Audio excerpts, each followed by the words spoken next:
Naam, asante sana Laban Shaban. Na basi mtazamaji, sijui unasema nini na Bryce Kithure Kindiki yuko ndani ama yuko nje? Sema nasi kupitia mitandao yetu ya kijamii, alafu labda nikipata dakika nitakuwa nikisoma kauli zako moja kwa moja. Mbali na hayo sasa, ufadhili wa kimataifa wa mapambano dhidi ya HIV unapungua, hali inayotishia huduma muhimu za kinga, upimaji na matibabu hasa katika nchi zinazoendelea. Ripoti ya shirika la Umoja wa Mataifa la kukabiliana na ukimwi UNAIDS inaonya kupungua kwa ufadhili wa HIV duniani, huku changamoto zikiathiri mipango ya kinga, upimaji na matibabu ya HIV. Kwa mujibu wa ripoti ya hivi punde ya UNAIDS, watu wapatao milioni 41 duniani wanaishi na virusi vya HIV.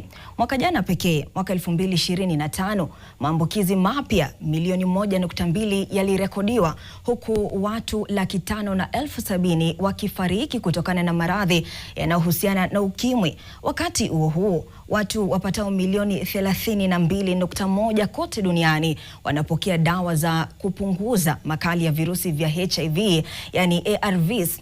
Licha ya takwimu hizo, ulimwengu umeendelea kupiga hatua katika mapambano dhidi ya virusi hivi vya HIV. Kwa mfano, tangu mwaka 2010 maambukizi mapya yamepungua kwa asilimia 42. Aidha, maambukizi kutoka kwa mama kwenda kwa mtoto yakipungua kwa asilimia 69, hatua iliyowezesha watoto milioni 4.8 kuepushwa kuambukizwa virusi vya HIV tangu mwaka 2000. Hata hivyo, ripoti hiyo inaonya ni radhi kuwa mafanikio hayo yako hatarini kutokana na kupungua kwa ufadhili wa kimataifa programu za HIV kwa asilimia 18 mwaka jana. Miongoni mwa huduma zilizoathirika zaidi ni usambazaji wa kondomu, matumizi ya dawa za kujikinga dhidi ya HIV PrEP, pamoja na huduma zinazotolewa na mashirika ya kijamii.